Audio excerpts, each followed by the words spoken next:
Hi, and welcome to Wait, Hold Up, What? I'm your host, as always, Dawn Hanks. And in today's episode, we're going to learn a lot of interesting things. Like, did you know that nationally, only 20% of girls engage in at least 60 minutes of daily physical activity, which is, in fact, a lower rate than boys? Or that girls' participation in sports and physical activity drops off significantly from the ages of 10 to 17.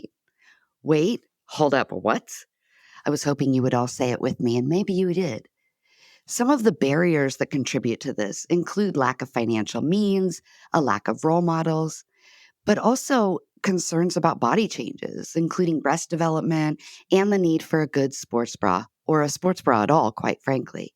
The simple intervention of a sports bra, along with the normalization of body development, can change the trajectory of a girl's relationship with body movement for her whole life.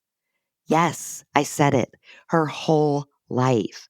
In this episode, we talked to Sarah Lesko, MD, MPH, Executive Director and Board President of Bras for Girls.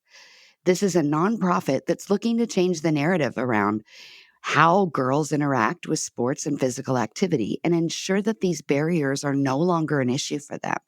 Join us as we talk about the importance of participating in sports, teaching girls about the normal ways in which our bodies change throughout our entire lives, and building confidence in our girls. We hope you'll enjoy this episode and learn a little bit. Wait, Hold Up, What is sponsored by. Can a bra help change the trajectory of a girl's life? Did you know that nationally only 20% of girls engage in at least 60 minutes of daily physical activity, a lower rate than boys? Or that girls' participation in sports drops off significantly from the ages of 10 to 17? Wait, hold up, what? Yeah. Some of the barriers that contribute to this include lack of financial means, lack of role models, dropping body confidence, and concerns about body changes, including breast development and the need for a sports bra. The simple intervention of a sports bra, along with the normalization of body development, can change the trajectory of a girl's relationship with body movement for her whole life. You heard that right, her whole life. Every girl deserves to feel comfortable and confident in her own body. And that's why Bras for Girls partners with more than 25 athletic brands and donors just like you to distribute new, high-quality sports bras and breast development booklets to girls in need, ranging from the age of 8 to 18. Let's get girls in well-fitting sports bras right when they need them the most. Girls plus sports equals a beautiful world. You can donate to Bras for Girls today at brasforgirls.org. And as a side note, Eliminate Girl Hate has partnered with brasforgirls.org and will be donating a proceed of all merchandise sales to helping girls get in the bras that they need and keep them in sports. You can help by shopping the Eliminate Girl Hate store today. How many times have you heard the words workplace and culture used together and found yourself rolling your eyes at the thought? Believe me, I'm with you. I'll be honest, as I record this, I just rolled my eyes. That's because the word culture has become homogenized in such a way that they actually had us believing ping pong tables and pizza were symbolic of a good place to work. COVID changed that. Remote work was a success in the eyes of many, and as such, our ideas of what constitutes a good workplace culture have changed, and it boils down to one crucial element: equity. Now, don't you roll your eyes again on me. It's true. The expectation of employees is that they have a work environment and culture that works for them, regardless of who they are. No more cookie cutter swag and Pizza Hut deliveries, mandatory after hours, happy hours, and all of the other things they do to make us feel like we're a family. This is especially true for women. Remote work gave many more hours in the day, the flexibility to feel more productive and present, and a choice in how and what style of work is best for who they are and what they do. This is at the core of what equity means, because the old way was made for one group of people. And this is where Eliminate Girl Hate comes in. We help create safe and equitable spaces for girls and women, and we help the companies that employ them be more profitable in the process. Not rolling your eyes anymore, are you? Check us out at eliminategirlhate.com. Use code WAITHOLDUPWHAT in your contact form for a free consultation call and see how we can help you and your business. We are sponsored by Epiphany Recording Studio. Creativity needs to flow freely if you want to reach that aha moment that we're all looking for. At Epiphany Recording Studio, their goal is to create space that takes full advantage of those moments. From podcast and video production to music creation, you get the support you need to create compelling stories with a competitive sound. Your ideas can flow freely because they partner with you free of judgment, ready to be vulnerable, do the work, and make your projects look and sound their best. So let Epiphany Recording Studio help you reach your artistic vision by visiting them today at epiphanyrecordingstudio.com. Tell them Dawn sent you. Have you ever dreamed of writing a book? I know I have. Or maybe, also like me, you've started a manuscript. Maybe you've started 10 and you've just never finished it, or never let anybody else read it, or never thought you could publish it. Wherever you are in the process, Jim Woods would like to help. Jim's a writer just like you, but he's also a coach who loves helping writers bring their books into the world and make them a reality. If you are like me, sometimes you need that push, a supportive but demanding cohort along the way to put your stories out into the world and keep you on track. Jim Woods is that cohort. Visit jimwoodswrites.com and click the Let's Chat button. Mention our podcast for a free clarity call and get your story out into the world because we need it. Let's get this episode started. It's incredible. And it's, all of the athletes from all the countries, you think that it's going to be cliche somehow, but it's not. It's incredibly powerful, just wonderful. Yeah, it's funny because I've been watching, but then I saw something on Instagram and there were it was like a collection of our favorite moments, right? Mm-hmm. And it was the runner who ran to her husband, whose name I'm blanking on right now, but that moment, which made me cry watching the full thing. I had seen clips, but I hadn't seen the full thing. But I think one of the most powerful moments was when South Korea and North Korea did the selfie together. It's such a brief moment, but it really was it's not that hard, people. Yeah. It really hit me very hard. Yeah, no sports can transcend everything else. Yeah. That's honestly, that is why it's such an important part of my life. I was never a professional athlete, right? I've barely played high school sports. I don't even know why I said that. I did not play high school sports. I played in junior high school a little bit, but I was a sports obsessed kid. I really watched, all through my 20s and 30s. And it wasn't until I was mid 30s that I kind of lost my connection to it. And the Olympics always brings it back, which is kind of it's a nice reminder to be but now sports is every single day and keeping up is so, it's a full-time job. What sports are your favorite to spectate? I'm a basketball girl. Yeah. I don't even know why. I guess I grew up in a basketball family, but I was a big Indiana Pacers fan. Reggie Miller, Jalen Rose. Nice. Really, really big there. Did a lot of stuff in the basketball world, and a lot of my friends work in basketball and stuff like that. My dream job was the NBA when I was in my early 20s, and then I interviewed in my early 30s there, and I was in their office. Oh, wow. I did. Yeah, I was in Manhattan and I was in their office, and there was something about the office that my gut said, this is not the place for me. Wow. Okay. Yeah.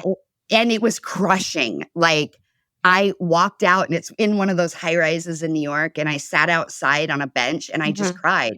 But I knew it was a little maudlin. I don't know. Weird. Yeah, the environment was very strange. And then I looked up some reviews by employees and stuff. And I kind of was at this stage of my career, I don't want that feeling. I'd had such a good relationship with sports and sports brands. And I didn't want it to be jaded. And so I was even if they call, I think I'm going to say no. And I was just I had to mourn it a little bit. Yeah. But I played soccer a little bit. I tried to wrestle. They wouldn't let me.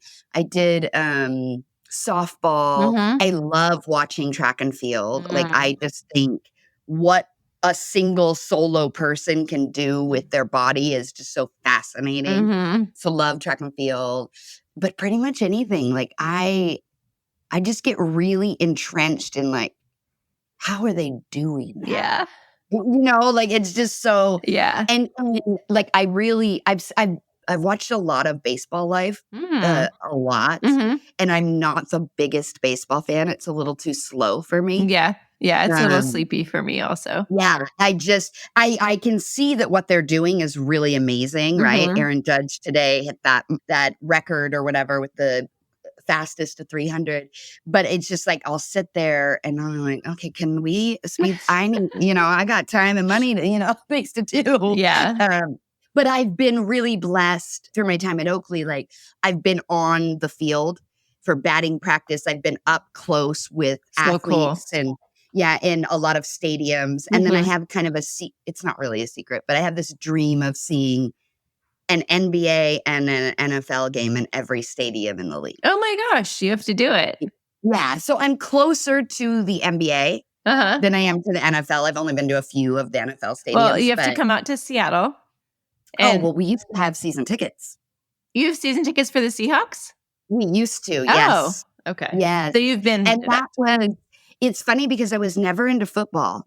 And then the first game I went to was the game when Tony Romo fumbled the ball. Oh my gosh. We set off the Richter scale, right?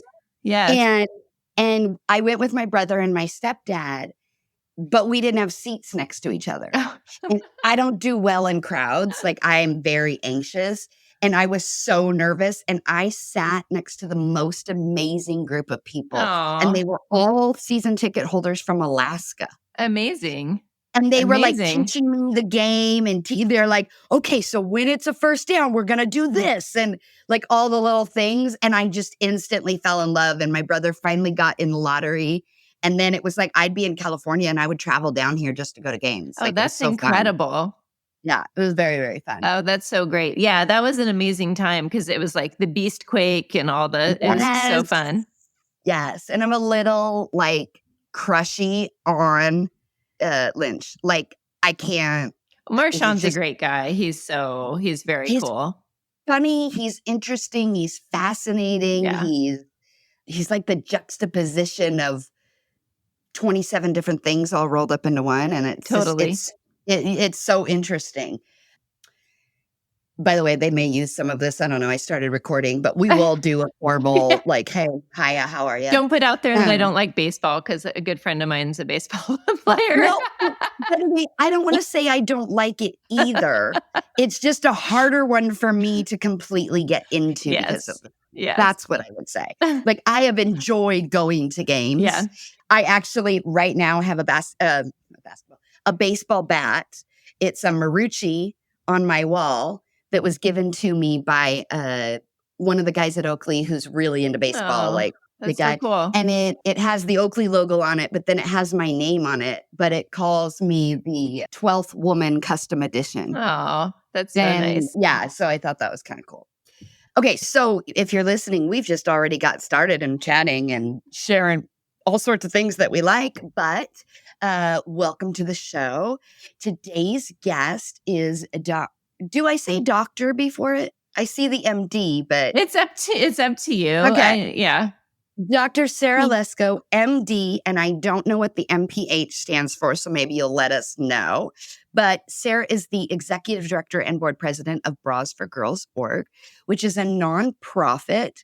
And I'm going to let you tell what it does because I was about to, and no one wants to hear me talk about it. So Sarah, welcome to the show. Thank you, Dawn. I'm so excited to talk and to share a little bit more about what we're doing. And I've been looking forward to this conversation for a while. Yeah, so I am the executive director of Bras for Girls, and we've been around since 2017. And now we are just this full-fledged organization, and we're just looking forward to the next 5 to 10 years and really fulfilling our mission of making sure that girls feel comfortable and empowered moving their bodies throughout their lives. So we all know that girls go through body changes, and if you don't have the support you need during those crucial times, that's one of the reasons that girls may turn away from sports. So super excited to talk about what we do and get into ways to support girls. I love it. So first, tell me what the MPH stands for and all those letters behind your name. Sure. So you got the MD right. So I was trained as a family physician and then went back and got a master in public health, which is what the Mm, MPH is. And that's really thinking about population based approaches to health. And I did that because I was practicing in a community health center in Seattle and felt really dissatisfied with the amount of impact and help for folks that I could give in that one-on-one setting. So went back sure. to do more public health type initiatives and public health research. So that's the public health side. And I was continuing to practice, continuing to do some work in public health research until 2015, where I thought I was taking a little break from medical practice. And I got pulled into working with a women's athletic apparel company, Oiselle, based in Seattle, was working with our philanthropic programs, our elite athletes, and our community programs. And we kind of fell into starting Bras for Girls. So at the time, it was in 2016, and there was research coming out of the UK. There's a university there called Portsmouth University, which is known as the bra university. That's how I think of it. But every sports bra that's brought to market really is tested in their sports bra lab. So they're renowned throughout the world.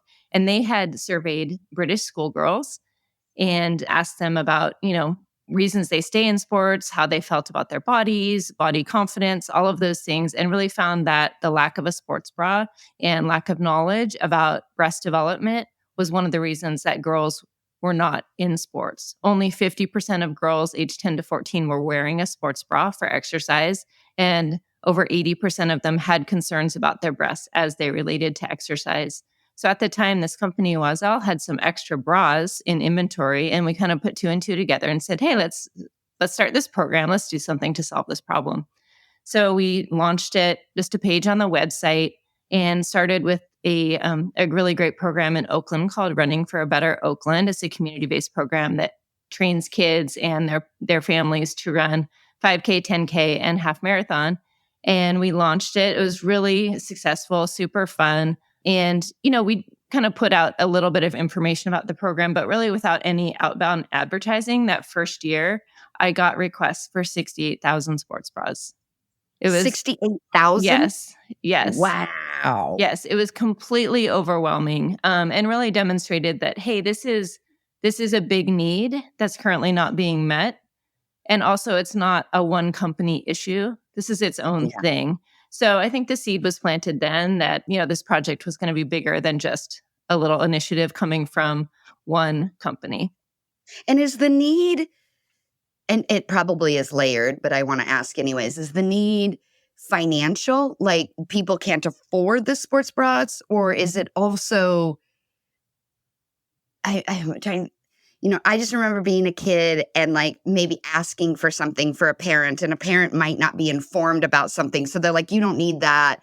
And maybe we do have the money for it, but they don't see that as a necessity or something that's needed. Totally. Is Yeah, this you're okay? exactly right. It's multifactorial. So, yes, the cost of it, right? We know a high quality sports bra can cost anywhere from, 50 to, if you're looking for a more highly structured bra, it can be upwards of $100.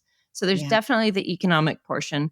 There's the cultural aspect. Some families don't talk about breast development. They may not talk about sports bras. Sometimes parents may not know that their kid is at that developmental stage where they need a sports bra. So there's the lack of communication around it. And then there's this kind of shame factor that I think girls pick up about their bodies, that there's something wrong with their body as it's developing, right? Yes. So with our interventions, what we're looking to do is address all of those things. So we want to provide the high quality equipment for free. We also want to normalize talking about body changes and breast developments with girls, with their families. And then we want to really eradicate that shame part of it because, as we know, like bodies changing are normal and we all go Especially for through women. it. Especially Especially for for women, women, right? so many changes, throughout our lifespan. So, there's no shame in that. In fact, it's a beautiful thing. So we want to really normalize talking about breasts as much as possible. So even when I'm talking to girls, in middle school is kind of our really strike zone target audience because that's when body changes tend to be most rapid for breast development. I try to say the word breast as much as possible. In whatever time I'm given, I will say the word breast, every 10 or 20 seconds just to normalize it for them so that Yeah. then later they don't think it's a bad word. It's fascinating to me. So breasts in general are fascinating to me, not and that sounds like a really weird sentence, but I was a kid who in the ninth grade had not developed at all. Like I was not really, I was kind of behind the thing. And back then, it was so long ago, boys used to come and snap girls' bras. And I remember in the ninth grade, I'm not going to mention the boy, but the boy did this and I didn't wear one. And I was mortified, right? That it would, because everybody's laughing or whatever. And I go home and I can't ask my mom for one because I don't have anything. And then that summer is when I developed. And I went from not even needing a training bra to being a D cup over one summer. And so when I showed up to the bus stop on the first day of school of my sophomore year, which at that time was high school, because ninth grade was junior high for me, that same boy came over and basically implied that I had either stuffed or had surgery, and he punched me in the chest. Oh my Full force. goodness. Yeah, full force. And everybody just laughed, right? And again, I was mortified. And so I really spent I'm going to say it's still here at 48, but I have always been very modest. And like I used to tape them down and like I'm pretty large with on a small frame. And so I had so much difficulty even finding bras to begin with, especially back then. It's slightly different now. And they were so expensive. I couldn't go to Target and get a bra, right? Like I couldn't do those kinds of things. And so I would just tape down, I would wear multiple things. I would try to hide them because those two scenarios, I didn't want to have nothing, but I clearly had too much too fast. And it created this shame around me. And there wasn't, I do think we are different culturally now, 20, 30 years later, but there wasn't dialogue around that. There was barely sex education, let alone the changing of your body and what that looked like. Yeah. And I and don't so I you don't carry actually that know that thing. there is a changing dialogue around it, I will say. Your experiences are still relevant. I feel like that's interesting to know. I'm not a parent, so I think I was just projecting because there's so much in the lexicon through social media and things like that, that it feels like parents talk about things with their kids more than they did in our generation. Now, maybe it's still not that because you still have a kid who's like, Mom, whatever. And so that's sad to think that it's still not really this dialogue. And it probably matters economic station and who's in the home and all of that. Am I right? Yeah, for sure. I mean, I think a lot of the schools that we go to, the programs we go to, they may be not highly financially resourced populations. And so in those communities, there may be like certain immigrant populations who, in their culture, they don't talk as much about physical bodies, or they may have a more of a covering up culture. And sometimes those girls really can't bring the Bras for Girls materials home to talk about. So we have to be Of course. careful of the color of bras, Mm, that we give to them. They have strong preferences for that. But what we have really seen, which is amazing, is year over year, when we go back to the same schools, the girls' attitudes have changed so much just in one year. Whereas the first year, they'll be averting their gaze. They won't want to be measured for a bra. They're very they're not wanting to kind of have their mm, bodies be talked about at all. The second year when we show up, they're very excited to see us. And all of a sudden you can tell that they have talked about their bodies, and yeah. they say, hey, I think I need a new size bra. My breasts are a different size than they were last year. So I think that's the encouraging thing, is that conversation Yeah. can change so much. And again, without having children, there's probably no reason I would know this. So I'm going to ask you. And if you don't know, you don't know. I'll fact check it later. Okay. So two things. One, overall in this country, is sex education still being taught? And if so, how young is that being taught? Is it in junior high or is it not till high school? So it's fascinating. This varies very widely. So we're in Washington State, which tends to be a much more, like liberal or progressive, however you would put it, state, I right? So assume that would make a difference. That's yeah, why I was yeah. like, there's a second But part. but Yeah. even in our state, the way that sex education is done is often not around, body changing, body positivity. It's really around like preventing bad outcomes. So Yeah. it's still around, don't have this bad thing happen to you, don't have this bad thing happen to you. So I haven't seen that girls really are any more knowledgeable about their bodies because they're Gotcha. theoretically getting sex education, especially not Not around. body education. Exactly, Okay. exactly. So Okay. one of the questions that we asked, we have a very short survey that we like our recipient programs to fill out if they're able, just on a group basis. And one of the questions is, has an adult you trusted talked with you about breast development as it relates to physical exercise? And that number is 40% for all of our recipient programs, and that includes high school. So that's girls age 8 to 18. Okay. About 40% of our recipient girls are already in high school, and still for them, still it's much less than half of the girls Yeah. have had an adult they trusted talk with them at all about breasts and exercise. So Wow. it's still not being, talked about as much as it should be, given that it's can be such an important for factor, Yeah. important for girls who are trying to feel comfortable moving their bodies. Well, and so I think this is a really nice segue because I kind of want to back up. And for the audience or the listener who may not understand why this is a big deal, right? There is a component of understanding our bodies Yep. and human development, all of those things. And of course, that's Yep. important. But the other element, and you can hear it as Sarah speaks, is the continually or the repetition of body movement, Yep. sports, right?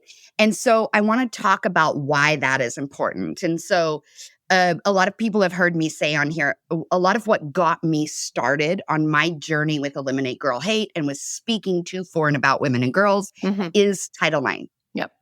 Title IX to me is kind of like this birthing of awareness for me, right? Mm-hmm. And Title IX, 1972, right? It really opened up the doors for girls to compete and to participate in sports. Now, Title IX has lots of other factors to it, so I don't want to pigeonhole it, but for this conversation, right? Mm-hmm. And what we have seen since Title IX is that when girls participate in sports, physical activity, team environments, their confidence levels shoot through the roof, right? And they're able to perform, to take part, and to do other things because of the confidence that that has provided to them. I also, when I speak, like to talk about, it's the first time most girls will be in a team environment. Mm-hmm. So it's also learning about teamwork, learning about collaboration, learning about communication, right? The competition component of it, where we historically, girls are not allowed to be competitive, Yep. but now they have this ability to come out and be okay with wanting to win and wanting to challenge something and compete. And so I think that's an important element to this, right? Because essentially, you're not just trying to put a bra on girls. No. Yeah. You're trying to build them up. Exactly. I mean, our ultimate goal, right, is that more girls stay in sports. So we know the quit rate for girls in sports is much higher than for boys. So especially between the ages of 10 and 14, but all the way through high school, girls' quit rate is much higher than boys. And, all of the great work that the Women's Sports Foundation has done, that's the foundation that Billie Jean King founded. It's incredible. And they're doing all this research around the positive downstream benefits of girls in sports that we know. And mental health. Like mental health is so important, right? Girls who participate in mental health have a much, much higher rated mental health than girls who don't. And so that's kind of an everyday factor that for girls to feel better. And then the downstream effects, we know leadership, like you talked about, physical health, body positivity, all of those things are much higher in girls who participate in sports. So really, this is just a global life outcome, and it's good for everyone. Yes. Yes. And it is interesting because we're talking about all of these kind of intellectual, spiritual, emotional benefits, but I'm really glad that you mentioned overall long-term physical health as well, right? We have, as a country, a very large problem when it comes to physical health, right? Mhm, Most of mhm. our medicine is not preventative. Right. It is Right. it's afterwards, and we're spending so many billions of dollars to solve problems that could essentially be solved by us having better habits and knowing how to better take care of our bodies. And then we also hear this dialogue. I hear it a lot in like mental health circles where being grateful for the body that you have and what it does for you, no matter what level it does for you, Yep. right? And how that can help reframe some narratives around things. And I think it really helps as you age because your body doesn't do the things it used to do. And Absolutely. sometimes that can be extremely frustrating, probably all the time, to be honest with you. But, right, like I'm in a stage where I've got arthritis in my foot and I Yep. can't do things, but I have to be grateful for what my body can do Yep. and be able to push it. But you're not able to get to that space unless you have led a life in which you have understood your body enough to appreciate the movements it makes, right? Right, right, Yeah. right. Like every organization has a theory of change, right? So our theory of change is that by presenting girls with this needed equipment, but also the conversation around body change being normal, that it will help them say that sports are for them, that they have Mm, the identity as someone who's going to incorporate physical movement into their life. And yeah. that's really, that essential piece of like, oh, this, like I belong in this activity, I belong in this realm is really so, so important. And yeah, we know, I mean, we estimate that 25% of girls in the US don't have access to a well fitting sports bra. And that's all comers. And that's based on surveys. It's based on what teachers and coaches are telling us. For Title I middle schools in the US, the most teachers say that between 50 and 75% of the girls in their PE classes do not have a sports bra. So the need And is huge. and if this is not where your expertise lies, this is totally fine. It made me think of a question. Are the sports bras that are made today as a whole, right? Are they better at protecting and taking care of our breasts than what they were in the past? Oh, absolutely. So Okay. the cool thing about sports bras, and this is something, people always ask me, oh, what's the best sports bra? Truly, it's whatever it feels comfortable for you. So it's a Mhm. very individual relationship that girls and women have with the sports bra because the same bra is received differently by different people. So when I actually had an opportunity to go to this sports bra lab in Portsmouth and see some of their research, and the cool thing is that women are their own control. So Mm, a woman will run on a treadmill with sensors and motion sensors with nothing on, no mm. support. And Wow. that's the control. And then she runs with many different bras. And so you Okay. have the objective measures of how much the breasts are moving and which ways they're moving. And then you have the subjective measures of what feels most comfortable to that woman. And women can prefer 20% motion reduction Yeah. or 80% motion reduction. And the same is true for girls. They may prefer, if they're feeling like they would rather really have a lot of compression on their breast. Some girls don't like that feeling. So really Yeah. it's whatever feels good for you. It makes you feel comfortable moving your body. But is there so I used to, I mean, this is so many years ago, but I worked at Nike in the late 90s, early 2000s, Mhm. and it was when they had first launched the Nike Interactive Mhm. sports bra line. Mhm. Mhm. And I remember I took all these classes and training so I could fit and I could speak eloquently about it. And there was all this talk about, if you wear a sports bra in your 20s, in your 40s, you'll still be lifted and gifted Mhm. and all that kind of stuff. So is that still a narrative Mm, or I not don't quite? think so. I mean, it is Okay. possible to damage your breasts if Yeah. if you do certain extreme exercises without any support, you can damage, the supporting ligaments and whatnot. But Mhm. in general, it's really a comfort. Okay. It's a comfort feeling more than like a Okay. physical damage thing. Again, it is possible, but that's Sure. not, I think the general concern. Typically, it'll be kind of girls or women feeling self-conscious. Yeah. if Yeah. they don't have the support that they feel they need, or they just, it'll be uncomfortable and painful, but you're not necessarily going to be, it's more Yeah. difficult to do physical damage to your breasts unless you're doing an extreme activity with no support.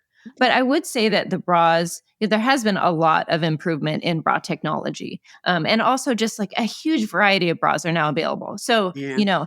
depending on the size, you've got, levels of compression, you've got levels of encapsulation. Those are the two different types of support that are offered. And then there's all different kinds of things like band material and all of this. So it is, I think for every woman, there is an ideal bra out there. Sometimes it just takes a while for her to find it, and she needs to have the resources and the support. So we're super blessed to work with, we have wide range of bra inventory, but for any real specialty sizes that girls or programs may request, we work with this great local store in Renton called the Pencil Test, which is just made for women with larger breasts and sizes that are not represented as much in the bra industry, and they enable us to buy bras at cost if we need a special bra for a girl. And even though it's a very small number of the requests are that, for instance, like a 32G, right? Well, if there's a girl who's a 32G and she needs a bra, she really needs a bra, and she's not participating in physical activity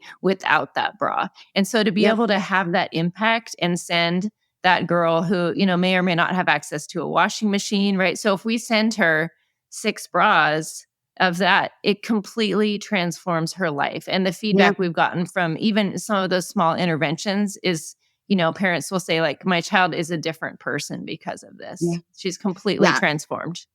I am a 32G, and I used to, for many, many years, I used to have to call, and God bless Nordstrom's back in the day. They I were would amazing.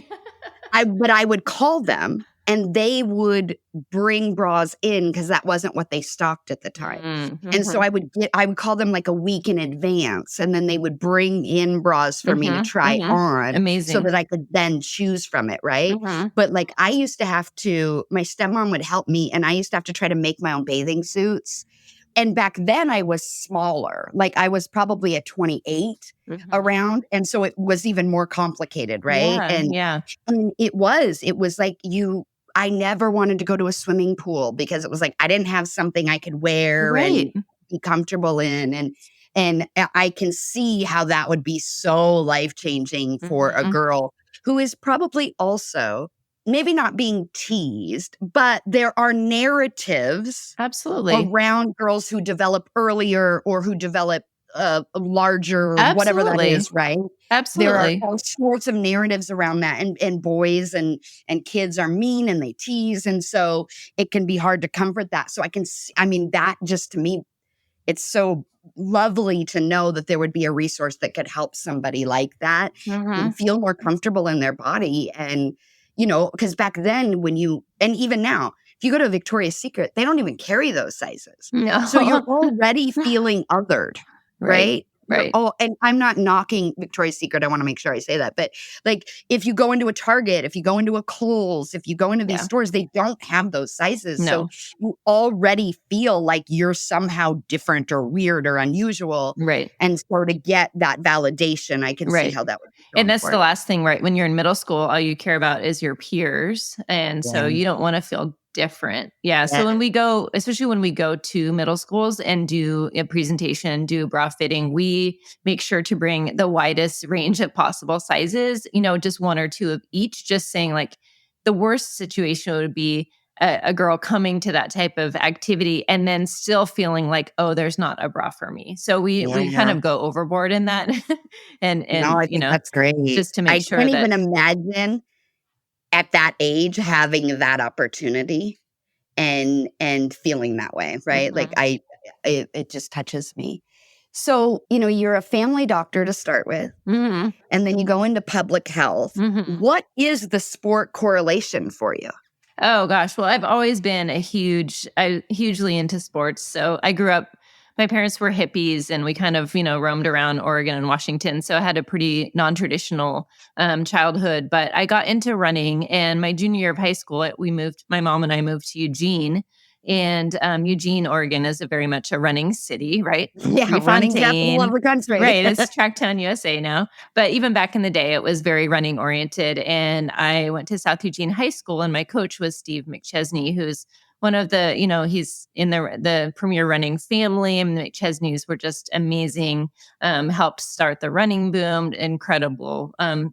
They had 4 sons. Anyway, so one of them, Steve, was my coach, and he was just lovely. He was all about keeping running positive and fun. But also, like, our team was great, right? So we had this amazing, very successful team that was just fun, and I loved it. I fell in love with the sport. So he basically enabled me to get recruited to run in college, and ended up running for Yale University in Connecticut, and had an amazing time there. And we also had a very successful team, and it just shaped my life. So I love sports. I wanted to try to run competitively afterward, but kept getting injured. So I went to med school. And so kind of life moved on from there. But I just, my husband was a runner in college also. So we've always just been very into the sports world. We have 3 boys. So I didn't have any girls growing up, but I coached middle school track and cross country for about 9 years when my boys were around that age, and just really saw up close and personal. That was when the bra need really became apparent to me, because even though we were in a pretty highly resourced community, there were still girls that just weren't wearing the right bra, or needed a bra, or were embarrassed about their bodies, or just the whole thing, right? Middle school is that crux of girls are developing, boys are still little boys. It's just so awkward. There's so many mishaps that happen during every practice. So it really kind of brought it front and center. But yeah, sports, I just have always been such a believer in the power of sports to improve lives. And I want to make sure that everyone has that access, has the ability to do it. Seattle is, in general, it's like it has a low Black population, right? So it's a pretty white city, but we have a lot of immigrant populations. We have the large Asian population. There's kind of, it's a unique mixture of folks, but there are schools that are very, very low resourced in the Seattle area. And I think the disparity amongst schools is very clear here. It's something that you can see, if you just go to like a district track meet, you can tell which schools are not getting the resources that they need. So it's kind of this environment where you can really also feel like you're making an impact. So we really try to work with all of our King County schools and make sure that, when we're doing outreach, that we are covering home base first, but we work all over the country. So we actually just crossed the 90,000 mark. So we've distributed 90,000 sports bras. Wow. Congratulations. Yeah. It's a lot of bras. So we were like, I think we could fill the Seahawks stadium with the bras, with the girls that have received our bras. And when you do this type of work, like in the beginning, you mentioned, you were a family practice doctor, and you didn't feel like your work it wasn't giving you what you needed. And so you move into public health so you can impact more. And now you're kind of in this space, which I guess somewhat pulls on your medical background. But and public health wise, I mean, I do feel like I'm actually, for me personally, I'm having more of a positive effect than I could as a doctor. That was going to be my question. Does this feel like you're impacting more and doing more? Absolutely. I think, part of it is just having an insight into, can you change the culture around this? And so it's hard to change culture in one-on-one interactions. And I think that just felt very frustrating for me to be, going to a doctor is not going to solve someone's problems with housing, not going to solve their, and for me, I was always trying to work with my patients to get them to be more physically active, but like going to your doctor is not the right route to becoming more physically active, right? So I think this is more in line with how I can have an impact, is to help, go to programs, go to work with coaches. They're working with girls who just need some more encouragement. So the other cool thing is that we work with, we have a big ambassador group around the country who know about Bras for Girls, are able to go to programs in other states and other cities and help out with that. And we also have some elite athletes like Brooks Beast in the Seattle area have been great. They'll come to Bras for Girls giveaway. And we had to be that example of like, hey, we want to talk about breasts. You need a good sports bra. And also, like, I'm an Olympian, so it's very Yeah. influential, and it's been great to work with athletes as well that are achieving at the highest level, but are talking about why this is important with these girls. And I know you and I talked about this offline, but what is the biggest challenge or resistance that you get to the work that you do?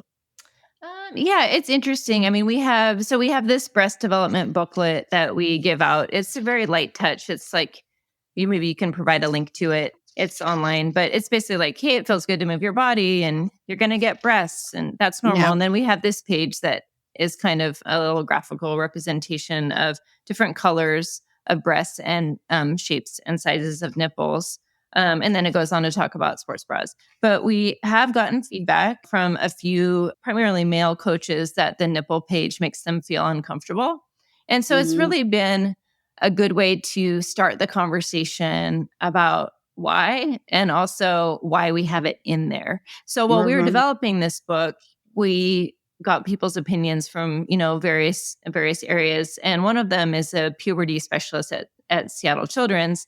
And she mentioned that in her puberty classes that girls did have questions about nipples specifically, because a lot of times they'll develop before the breast tissue. They may become enlarged. Girls may feel like they're sticking out.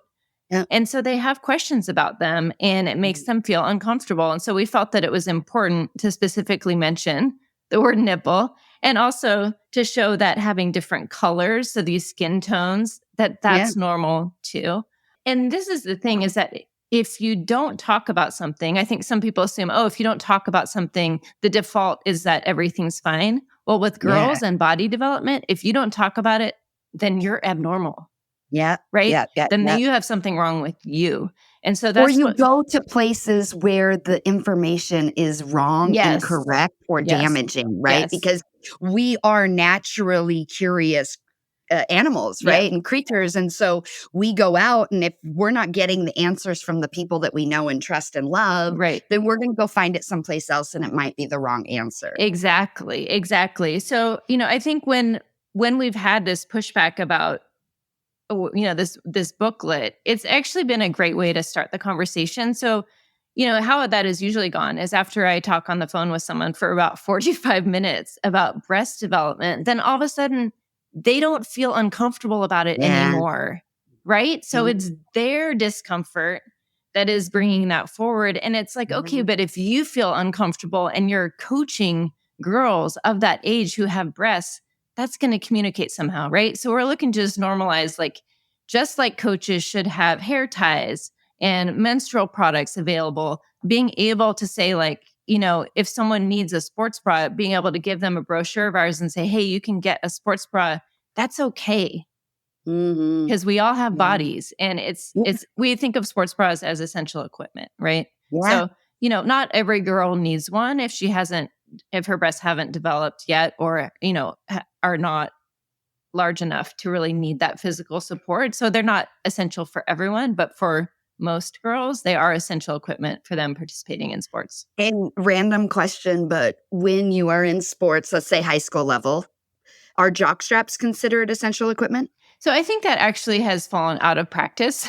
Oh, So okay. I don't even know. they were in the past. Okay. And that is actually, that's the origination of the jog bra. Yeah, Is yeah, that, yeah. oh, I'm blanking on their names now, but these wonderful creators of the jog bra, they sewed two jock straps together Oh, to wow. make the jog bras. This fascinating history. There's actually this Yeah. great whole display in the Smithsonian about it. Oh, that's so cool. Yeah, fascinating. We were talking about the resistance that you receive. And I assume also, depending on the type of community that you're in, you get more or less resistance. If I remember correctly, one of the goals that you all have is to get this into curriculum and into schools as mandatory equipment, or whatever the correct word is. Is that true? And how are Yeah, you guys? absolutely. I mean, when we think about, where the highest need is, because it's often in these lower resource communities, and it may be in a population of girls who aren't doing sports outside of the school, PE programs are kind of a great target audience for us, especially in that middle school age range, and especially Title I schools that are lower resource schools, right? So we are doing a targeted intervention to Title I middle schools. We've reached out to all of the Title I middle schools in Washington. So just starting, there are I think 153 of them. So we are working first to see what that looks like when we reach out to all of those Title I middle schools and if we can provide sports bras to all of those PE teachers. And then once we have that model, then we can expand it to other states. But yes, we have a relationship with Shape Washington. We're going to be presenting at the Shape Oregon conference. And then we're hoping to be able to present at the Shape USA conference next spring to talk about, the need for sports bras and the need for general body change education. And then is there a way to make this very, like short, easy curriculum built into PE classes for girls? Because, if they get it in their PE program, then a sports bra all of a sudden is just essential equipment. They'll at least be provided one, and they'll get a guide on how to fit a sports bra. And it is part of physical education, right? Like it should be part of it. So, and I think a lot of the PE teachers that we work with, they're delighted and they don't have the money, they don't have the time to develop it. But we're hoping that if we can provide something that's of use to them, that is easy for them to adopt, that it can just be folded in. And if it becomes part of curriculum, is that something that gets decided at the local school level, or is it a national? Like, I don't know how curriculum works in school. So, like, for example, I remember being a kid, sex education was a big deal, and you had to get permission slips to taught anything or whatever. But do we decide that at a federal or a state and local level of what gets put into the curriculum? Yeah, I mean, typically it depends on what the issue is, but typically local school districts are the ones who are setting policy, and there are certain things that can be passed on a statewide level, on a national level. Like you can imagine people could, there could be controversy around it since, there's kind of this pendulum swing of like not talking about bodies, right? Yeah. So again, it's like the default is like, oh, let's not talk about bodies. But, then let the parents do that. That's not our responsibility. We don't want to get in trouble. There's liability. And also, I think, and again, this may be changing, so I'm making an assumption or a generalization, but it also becomes complicated because, like, I remember the PE teacher was the one who taught health. Mm-hmm. And more times than others, the PE teacher was like the baseball coach or the basketball coach. And this idea of talking to girls about their body, that teacher or coach wasn't comfortable with it either. Right. And now we have all of this exposure to inappropriate relationships and things of that nature. And so it gets really awkward and weird. But then also if you separate by gender, because yes, we should know about our own bodies, but we should most certainly know about other bodies as well. Right. And that's my opinion. Don't send me letters, but we have all of these still pretty conservative narratives when it comes to bodies and how our bodies work. Yes. And do you think that's this is the wrong word, but is it the puritanical kind of religious underpinning that we have? Is it just... Yeah, I mean, I think part of it is biological and factual, right? Like when you look at development of male brains, just evolutionarily, like breasts are triggered as sexual things, right? Yeah. Like we can't say that doesn't exist. Yeah. However, in the context of girls and their bodies developing and them needing equipment to participate in sports comfortably, there has to be some middle ground where we can talk about it in a way that is not, provocative somehow. Yeah. So I think that's the goal is like, can we say like, hey, you need this support, you want it to be comfortable, and it doesn't need to be, you don't need to get into kind of the sexual aspects of it. Well, it's just a whole, that's a whole extended conversation. Yeah, it's that desexualization, especially of the female body, right? Yes. Because that is one of the interesting components is, there's a lot of dialogue culturally around how gendered we make things Yep. as a culture, right? Yep. And yes, there are nuances of the human body and the way that the body works that are different based on not even gender, but which sex you are, which Yes. chromosomes you have, right? Yes. And now that we are in a culture where there are people who don't identify with either gender, right? You've also got that in the mix, and you have parents who don't want, the school. It's such a convoluted and complicated subject where at the end of the day, everyone is, again, my opinion, not anybody else's, but we're losing out because we know so little about our own bodies. Right. That's the thing, right? So it's again that assumption that the default of not talking about it is better. It's not. Yeah. It is Yeah. better to have a flawed conversation as Yeah. long as it's, factually correct and whatever. It's better to introduce this topic and have it be an acceptance of bodies than to not talk about anything at all. We try to have our materials be friendly to youth who are gender dysphoric or are, gender non-binary. We provide binders to folks if they're requesting them. It's a very, to be honest, it's a very small number of people coaches who've reached out with those needs. Yeah. So I think it is a very small percentage of the population now. But, again, our program is called Bras for Girls. And the term girl now can be seen as being controversial. But yes, that's the origin of how we came to be. And I think at this point, it doesn't make sense for us to change our name. But basically what we want is we want all youth to feel comfortable moving their bodies. And so whatever they need to make that happen, we want to help provide that. But yeah, I agree. It's interesting trying to navigate some of these conversations and not have it be seen as being provocative. But when you get down to it, just the basics, right? The basics of like, hey, my body has changed and I don't feel comfortable sprinting anymore. Everyone can get alongside that, right? Yeah. Like, okay, what can we provide you so you feel comfortable with that? Yeah. And if coaches can just be operating at that level, good enough. Yeah. That's good enough. And our company is named Eliminate Girl Hate. So we get some of that pushback as well. And we try to say, I'm very clear on this, that what we are doing is providing safe and equitable spaces to learn, work, and play for all who identify as girl, right? But obviously we get some hate around that, or we get some pushback, however you want to call it. And then even from people who feel non-binary, they've struggled with, well, how do I support you if I'm non-binary, right? And we say the same thing. Look, we want safe and equitable spaces for everyone to do that in. Our focus is on those who identify as girl, because that's how we identify. And that is where our struggle has come from, right? Yeah. But all are welcome into this conversation, and all are welcome to take advantage of the resources and do all of that. And because we get kickback for that, and we also get kickback for using the word hate, which we were intentional with. And so sometimes when, I think similar to you, once you start to talk about it, then people go, oh, I get it now.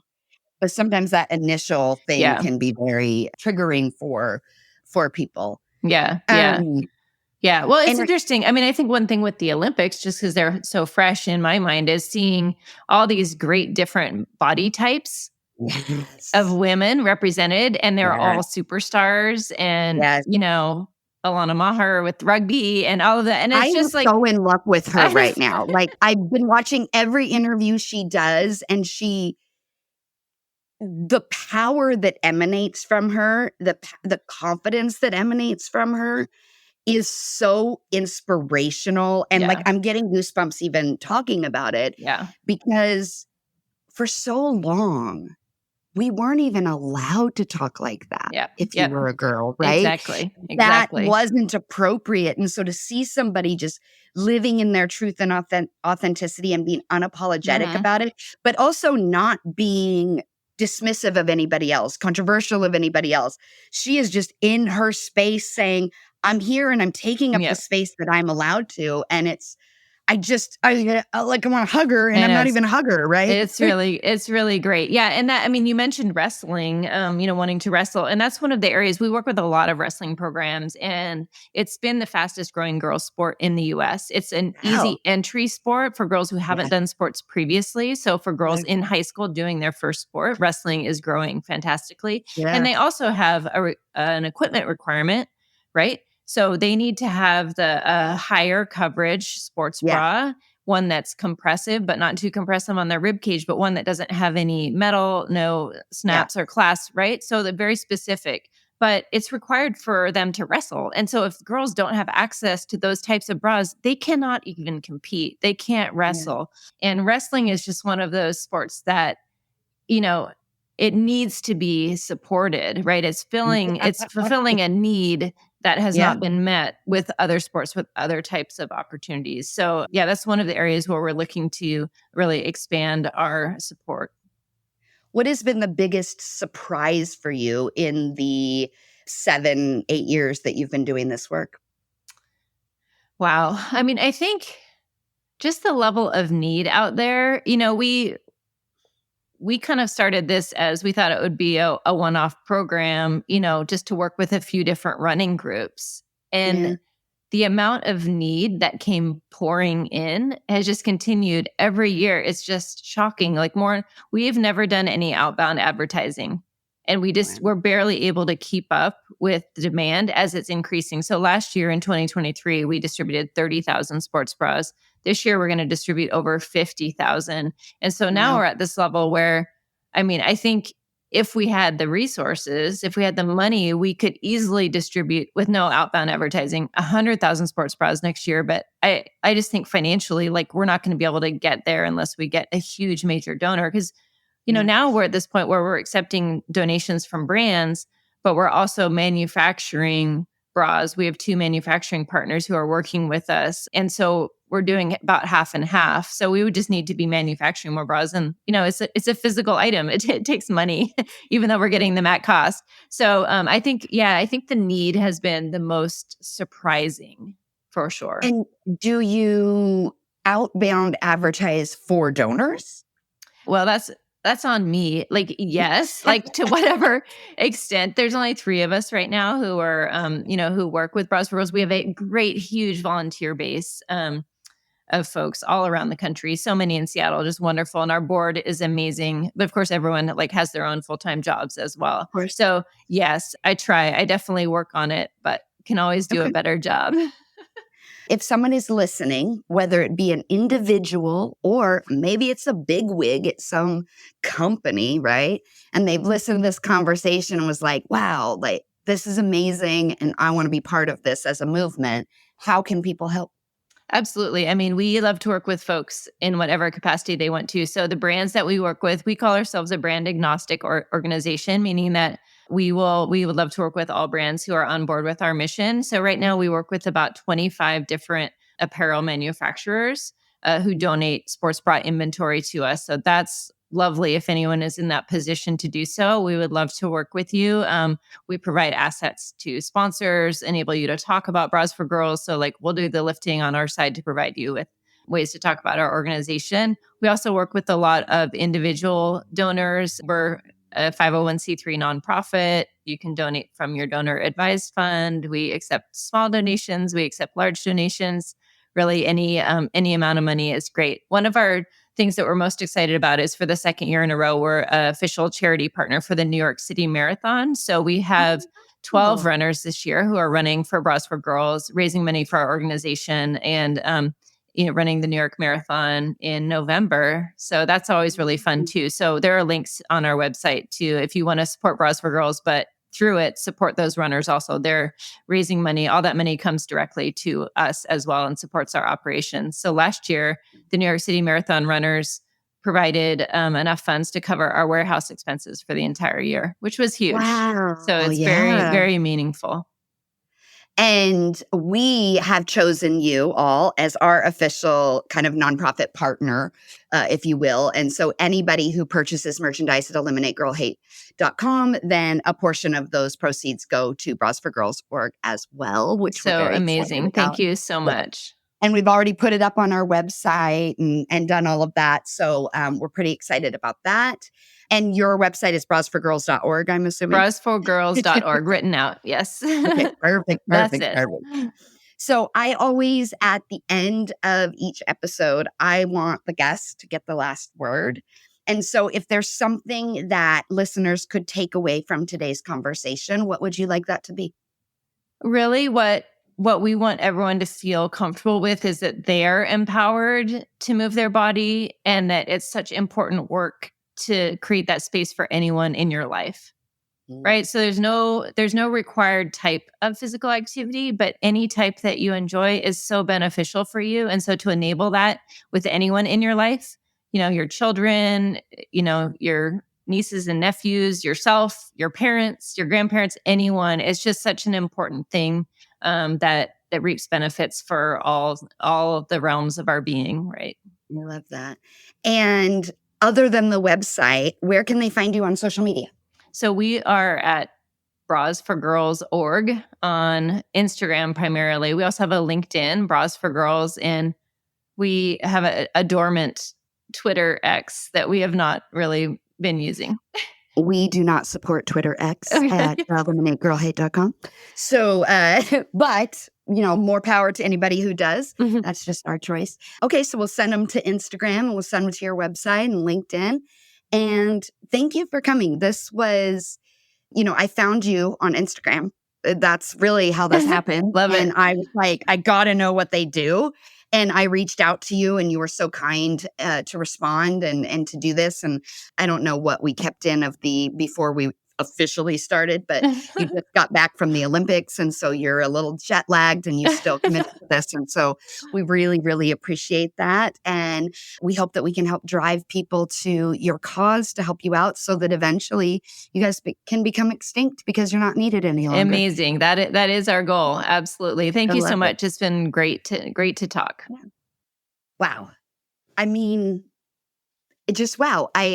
I don't know if anybody else feels that way, but I really, really loved this conversation because I think we don't have a lot of places in which we talk about our bodies, we talk about our health, especially for young girls, but also in such honest, open, with no shame and no negativity around it. And I'm comforted by that. I'm comforted that we can start a dialogue about that and we can open up conversations about things that shouldn't be weird. They shouldn't be uncomfortable. And for whatever reason, we as a culture just make them that way. And so excited to have Sarah Lesko part of our family, really, to be able to support their mission and what they're doing and help girls feel comfortable and safe and secure and confident in their bodies.